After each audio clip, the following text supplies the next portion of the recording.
more like Esau than it is like Jacob, right? So they wanted to create this new Jew who was out in the fields and plowing and, doing everything, being strong, being, a soldier, and not like Jacob at all. I'm so glad you said that. Absolutely. Yeah, totally. Go ahead, Gary. So I think it's a dangerous thing, and we've been having this debate in our Torah study class, to read the Torah in isolation without the context in which it was adopted or in which it was written by multiple sources. From the very beginning, the Torah was written with the idea of creating multiple nations. And one of those nations was going to be this nation that followed a single God. And so I think that the writing of a dysfunctional family was purely intentional. I think the commentators had an incredibly difficult time wrapping their hands around the idea that there would actually be evil written in the Torah. But I think that was the whole point, was to write evil, because that's what leads us to to Deuteronomy and the ultimate summary of everything that Moses says. I think it's all in context. Absolutely. How we tell the story and who tells the story is a lot of the power. Okay, Judy. I'm going to go back instead of the interpretation, but looking at the text. And to me, it's pretty curious to think that if you think of morally, Jacob was wrong, Rebekah was wrong. They had lied. They had taken something that didn't belong to him. And yet we make him the hero. And we make him the one who is part of our, all the following things that came. Esau was awful, and Esau was wicked, and Esau was terrible. And just thinking of what we did that for our own selves because of what happened to the Jewish people. They were weak, they were not hunters, But I think if you look at the text itself, it's pretty curious to think that the one who turned out to be the younger, the one who turned out, we don't know if he's intelligent or not, it was the mother who encouraged him to do this, and the one who turned out to be the liar was the one who is our Jewish hero. Yeah.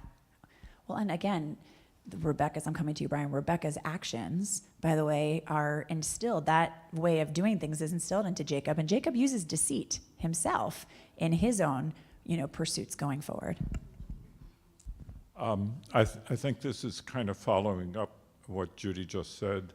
When our rabbis saw this very uncomfortable story, which put some of our heroes in a very bad light, why not just, instead of trying to sugarcoat both the sale of the birthright and the conspiracy, why not just say in our lives sometimes we have to do a bad thing for a greater reason, for a greater purpose? To me, they're just, they're twisting their arm behind their back to trying to make it okay. I don't see it necessary. Okay, Marilyn, last one.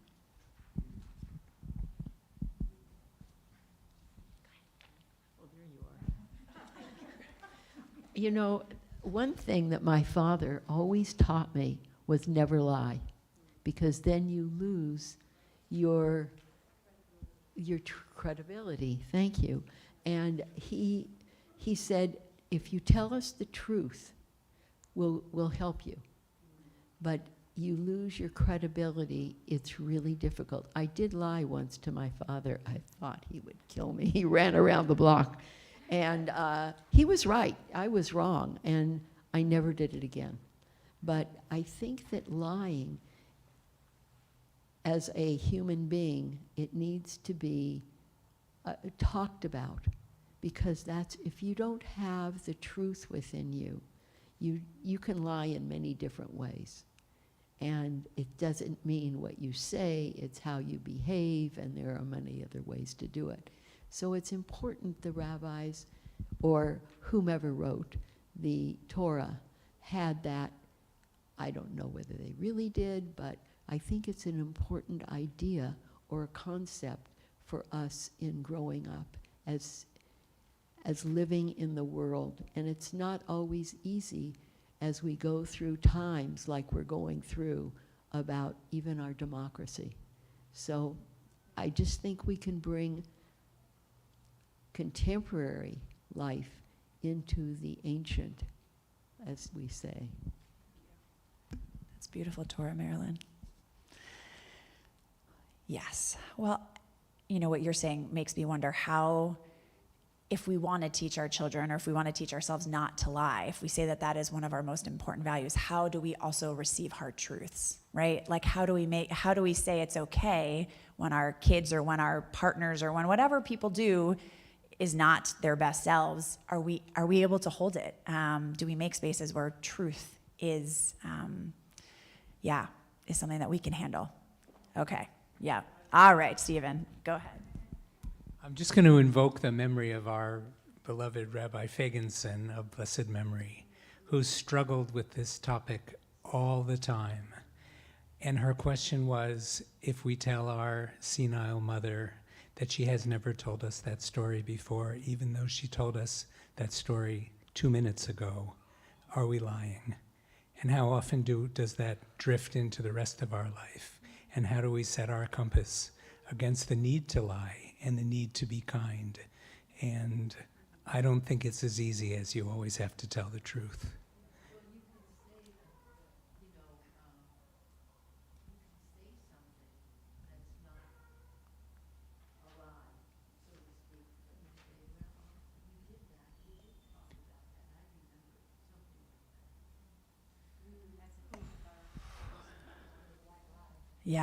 Yeah, right.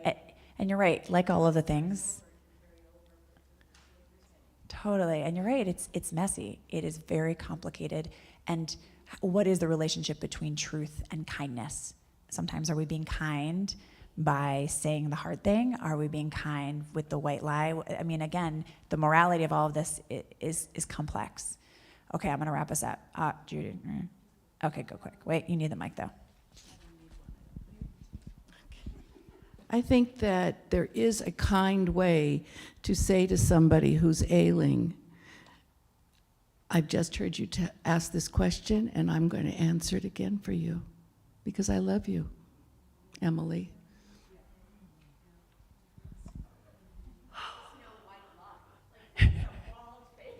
So Maura is holding us all accountable. She's like, this was not a sweet white lie out of kindness. This was self-interest, for sure. So here is the question I will leave us all with, which is, why do we feel this urgency to categorize people? Why does Esau have to be the hunter and Jacob the, mama's boy or whatever it is? Why is it so hard for us to see the nuance and fluidity and complexity of people, that we're not ever just one thing? We're multiple things. We're constantly evolving and changing. And one thing we were yesterday is different than what we might be tomorrow or next week. And how do we hold and see ourselves in that way and see others in that way, so that we don't have this very limited perspective?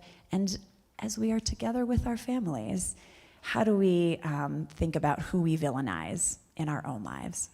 For our own needs, for our own stories, for our own narratives, who do we villainize, whether it's on a bigger scale or whether it's in our own personal stories? Who do we make that person? Who do we make that hero, so that it makes us feel more comfortable? And how might we maybe poke some holes into that as we move into this coming week?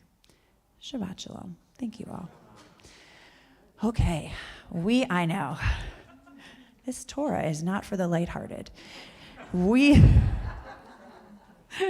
are going to begin to end our service with Aleinu. We are on page 282. Again, for those who are able, please rise. 282.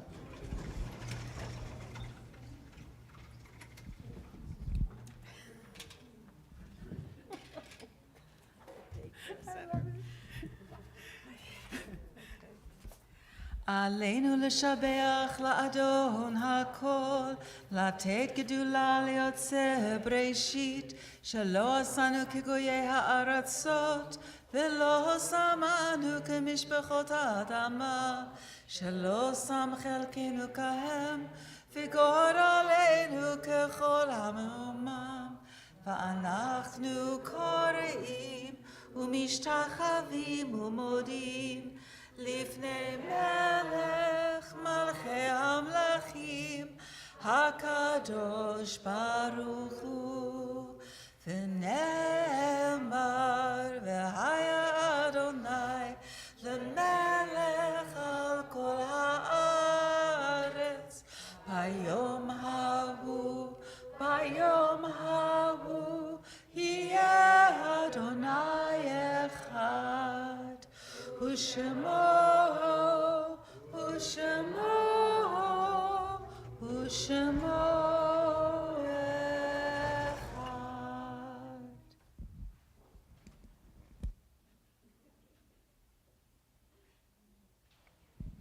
Words to prepare us for Mourner's Kaddish on the bottom of 291. Yesh kochavim she'oram magia arza. There are stars up above, so far away we only see their light, long, long after the star itself is gone. And so it is with people that we loved. Their memories keep shining ever brightly, though their time with us is done. But the stars that light up the darkest night, these are the lights that guide us. As we live our days, these are the ways that we remember.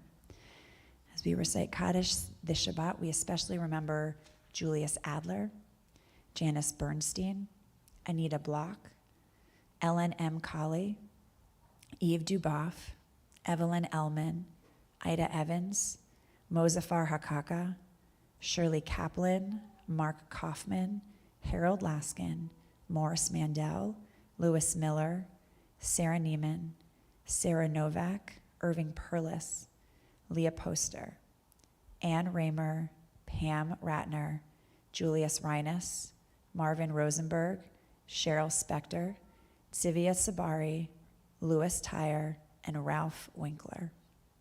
If there are other names that we should add, or if I mispronounced the name of your loved one, I invite you to share it at this time.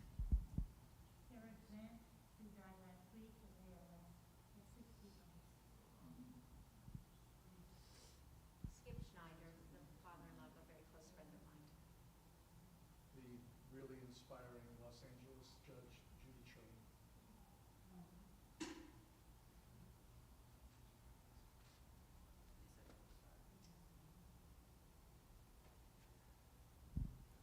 We also think of all of those who have died as senseless victims of violence, and those who have perished protecting our country and our people's ancient home. We'll join together, again, rise if you can, for Mourner's Kaddish on page 294. Yit gadal v'yit kadash shemei rabbah, b'yalma divrach hirete v'yamlich malchutei, b'chayechon uvyomechon uvchaye d'chol beit Yisrael, ba'agala uvizman kariv v'imru amen.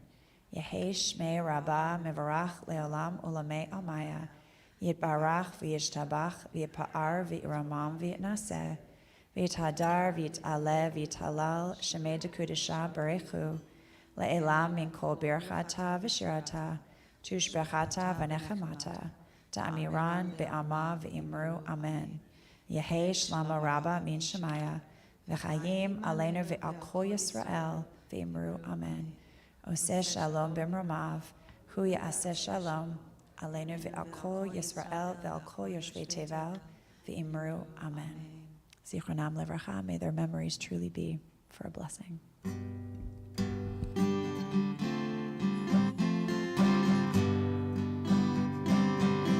עושה שלום במרומיו, הוא יעשה שלום עלינו. עושה שלום במרומיו, הוא יעשה שלום עלינו.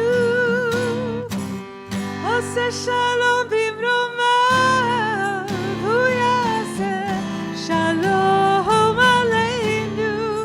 יעשה שלום, יעשה שלום, שלום עלינו ועל כל ישראל. יעשה שלום, יעשה שלום, שלום עלינו ועל כל ישראל.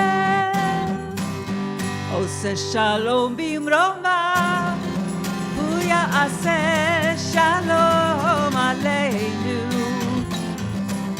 עושה שלום במרומיו, הוא יעשה שלום עלינו.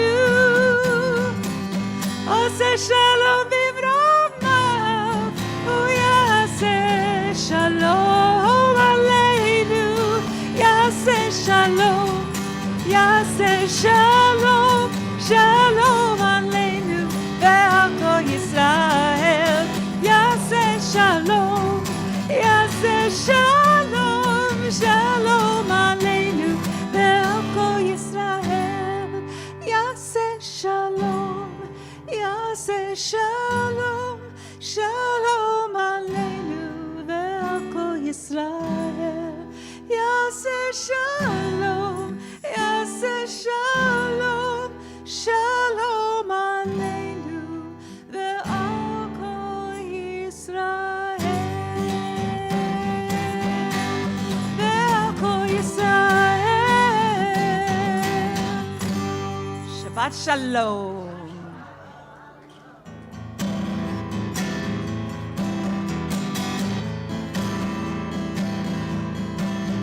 ושמרו בני ישראל את השבת, לעשות את השבת לדורותם ברית עולם.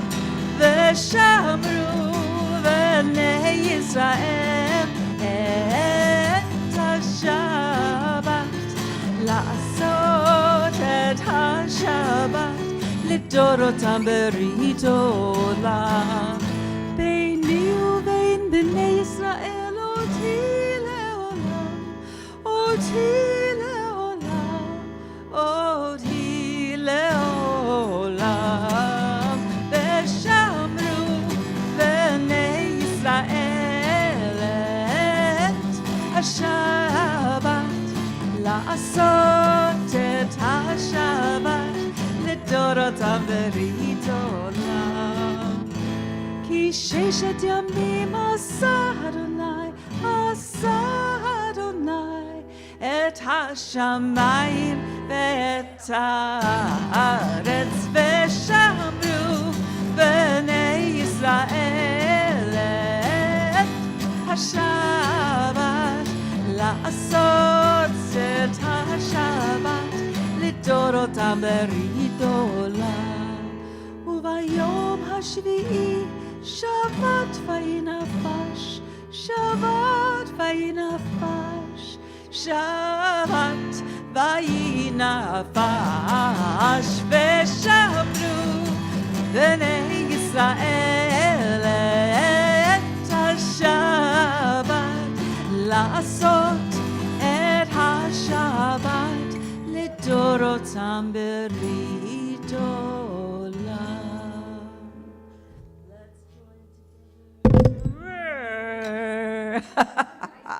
ברוך אתה אדוני אלוהינו מלך העולם, בורא פרי הגפן. All right, we are going to have the Adler Stearns and family. They are going to lead us with Caleb. Come on over. Yeah, everyone, come on over. Baby Hannah, too. Okay, are you all ready? We're going to do Motzi. Baruch atah Adonai Eloheinu melech haolam, hamotzi lechem min haaretz. Shabbat shalom. Shabbat shalom, everyone.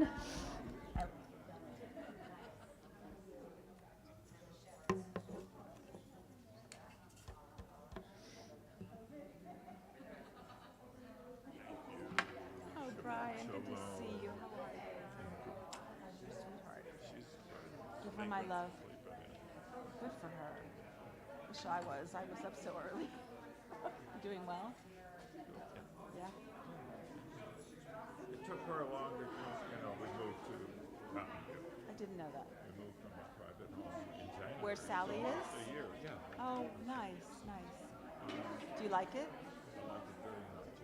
It's really a wonderful